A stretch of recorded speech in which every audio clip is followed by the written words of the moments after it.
While the Israelites were still in the land of Egypt, the Lord gave the following instructions to Moses and Aaron. From now on, this month will be the first month of the year for you. Announce to the whole community of Israel that on the 10th day of this month, each family must choose a lamb or a young goat for a sacrifice, one animal for each household.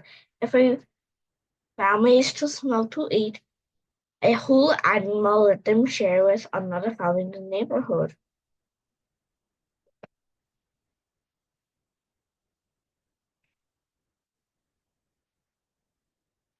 Divide the animal according to the size of each family and how much they can eat. The animal you select must be 1-year-old male, either a sheep or a goat, with no defects. Take special care of this chosen animal until the evening of the 14th day of the spring month. Then the whole assembly of the community of Israel must slaughter the lamb, a young goat, at twilight.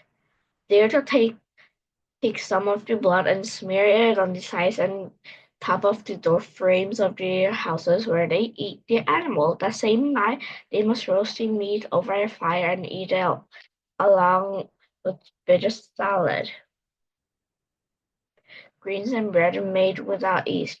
Do not eat any of the meat raw or boiled in water. The whole animal, including the head, legs, and internal organs must be rid over a fire. Do not leave any of it until the next morning. Burn whatever is not eaten before morning. These are your instructions for eating this meal. Be fully dressed, wear your sandals, and carry a walking stick in your hand. Eat the meal with urgency, for this is the Lord's Passover. On that night I'll pass through the land of Egypt and strike down every firstborn son and firstborn male and in the land of Egypt. I execute judgment against all the gods of Egypt. For I am the Lord, but the blood on your doorposts will serve as a sign marking the houses where you are staying.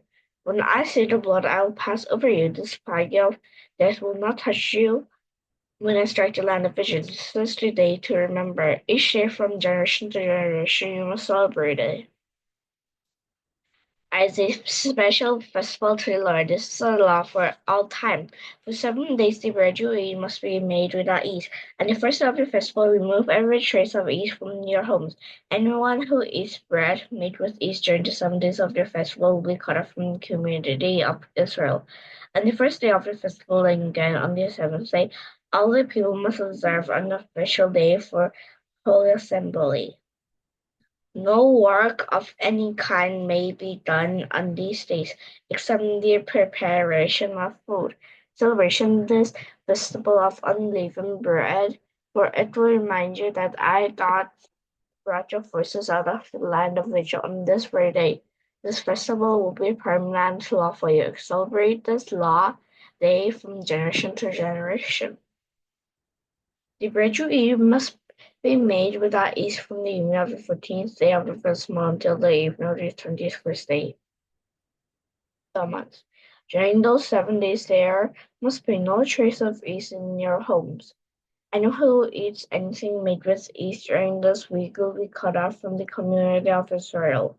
These regulations apply both of the foreigners living among you and to be native-born Israelites. During those days you must not eat anything made with yeast. Wherever you live, eat only bread made without yeast. Then Moses called all the elders of Israel together and said to them, Go pick up either lamb or young goat for each of your family.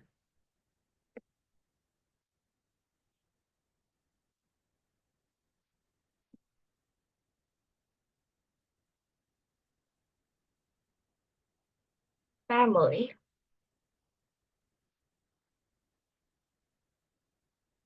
And slaughter the Passover animal. Drain the blood into a basin and take a bundle of hyssop branches and dip it into blood. Brush with hyssop across the top and sides of the door frames of your houses. And no one may go out through the door until morning, for the Lord will pass through the land of Tustra, Egypt.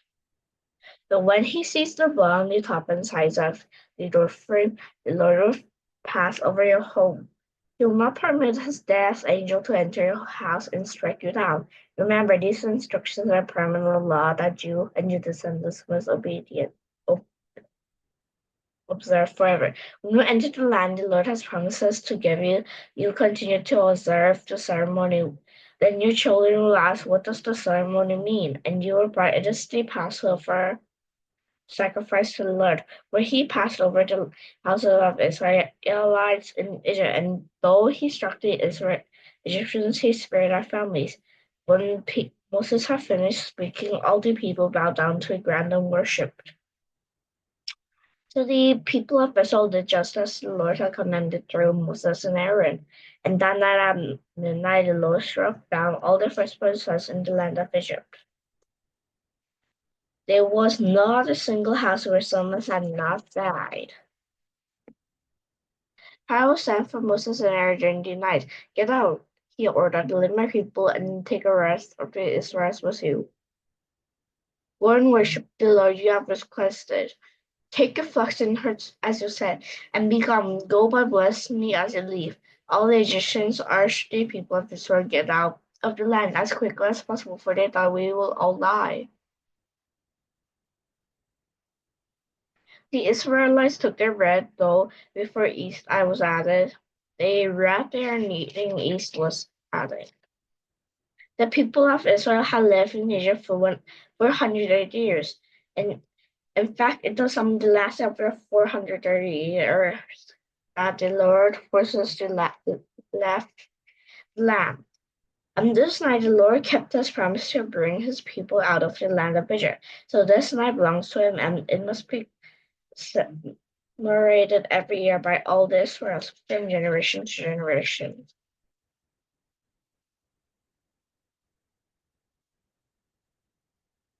The Lord said to Moses, these are the never mind.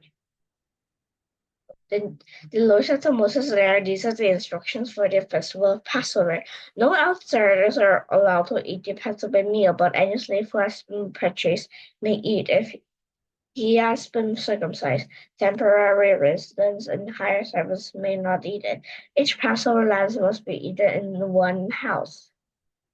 Do not carry any of his meat outside.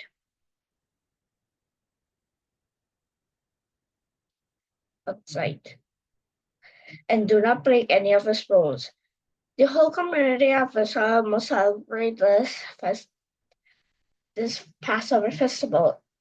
If there are foreigners living among you who want to celebrate the Lord of was Passover, let all their males be circumcised. Only then may they celebrate the Passover with you, like many native Israelites. No uncircumcised male may ever eat the Passover meal. This is the instruction applies to everyone, whether a native-born Israelite or a foreigner living among you. Then the Lord said to Moses,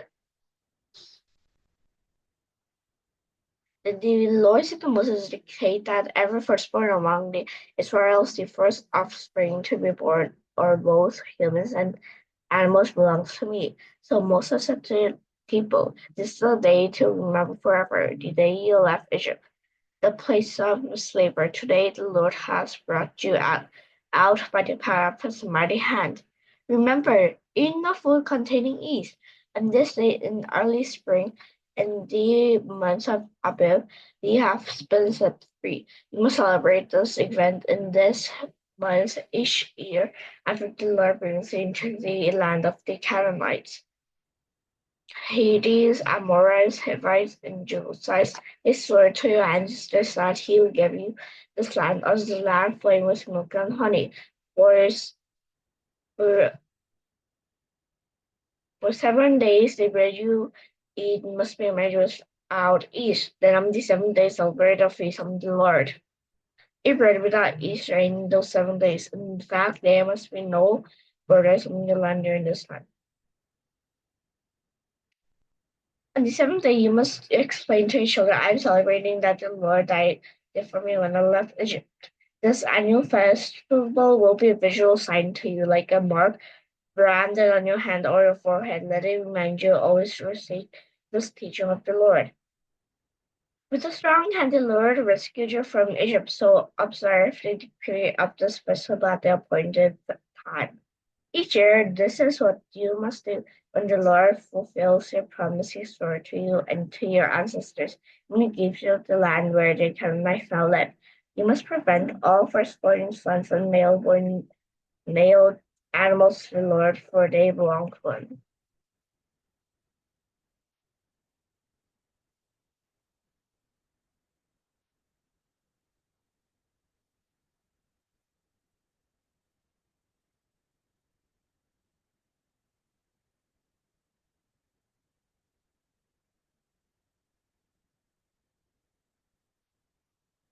When Pharaoh finally let the people go, God did not place them among the main road that ran through the pristine territory, even though that was the shortest route to the promised land. God said if the people are faced with a battle, they might change their minds and return to Egypt. So God led them in a roundabout way through the wilderness toward the Red Sea. Thus the Israelites left Egypt like an army ready for battle. Moses took the bones of Joseph with him, for Joseph had made the sons of Israel stray to the wilderness.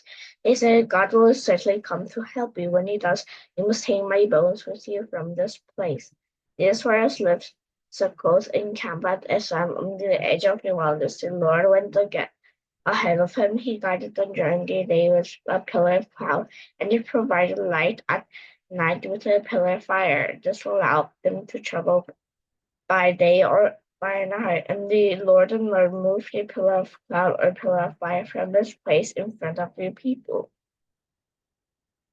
Then the Lord gave these instructions to Moses: order the Israelites to turn back and camp by Piraeus between Migdol and the sea.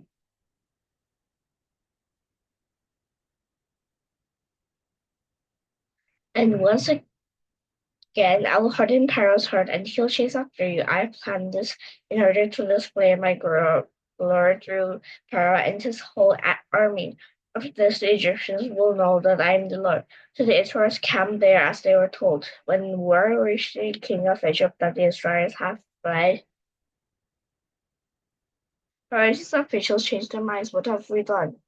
Letting all these Israelis get away. They asked, so Pharaoh harnessed his chariot and called up his troops. He took with him 600 of Israel's best chariots, along with the best of the chariots of Egypt. Each with his commanders. The Lord hardened the heart of Pharaoh, the king of Egypt, so he chased after the people of Israel who had left with his race in defeat. As Pharaoh approached, the people of Israel looked up in panic when they saw the Egyptians overtaking them and cried out to the Lord. And they said to Moses, why did you bring out here to die in the wilderness? Weren't there enough grace for us in Egypt? What have you done to us? Why did you make us leave Egypt? Didn't we tell you this would happen while we were still in Egypt? We said, leave us alone. Let us be slaves to the Egyptians. It's better to be slaves in Egypt than of course in the wilderness. But Moses told the people, don't be afraid, just stand still and watch the people rescue you. Today, the Egyptians you see today will never be seen again. The Lord himself will fight for us. Just stay calm. Then the Lord said to Moses, why are you crying out to me? Tell the people to get moving. Pick up your staff and raise your hand over the sea, dividing water so the Israelites can walk through the middle of the sea on dry ground. And I'll harden the hearts of Egyptians and they'll charge it. After the Israelites, my great glory will be displayed through Paranthus troops, his chariots, and their charioteers. And my glory is displayed through them. All Egyptians will see my glory and know that I am the Lord. Then the angel of God who had been leading the people of Israel moved to the rear of the camp. The pillar of cloud also moved from the front and stood behind them. The cloud settled between the Egyptian and the Israel camps. As darkness fell, the cloud turned to a fire, lightning up their night, but the Egyptians and the Israelites did not approach each other all night. Then Moses raised his hand over the sea. Water was strong east wind. The wind blew all the night, turning his staff to dry ground. Then the Egyptians, all of Pharaoh's horses, chariots, and chariots chased them into the middle of the sea. But just before dawn, the Lord looked down on the Egyptian army from the pillar of fire and cloud, and he threw their forces into total confusion. Just the chariot wheels, making their chariots difficult to drive. Let's get out of here, away from these Israelites, for the Egyptians shouted, the Lord is fighting for them against Egypt. When all the Israelites had reached the other side, the Lord said to Moses, raise your hand over the sea again. Then the waters will rush by and cover the Egyptians and their chariots and charioteers. So the sun began to rise. Moses raised his hand over the sea, and the water rushed back into its usual place. The Egyptians tried to escape, but the Lord swept them into the sea. Then the Lord returned and covered all the chariots and charioteers. The entire army of Pharaoh, of all the Egyptians who had chased the Israelites into the sea, not a single one survived. But the people of Israel had walked through the middle of the sea on dry ground, as the waters stood up like a wall on both sides. That is how the Lord rescued Israel from the hand of the Egyptians. That day, and Israel saw that the bodies of Israel Egyptians washed on the seashore. When the people of Israel saw that the mighty power that the Lord had unleashed against the Israelites, they were filled with awe before him. They put their faith in the Lord and his servant Moses. 안녕하세요.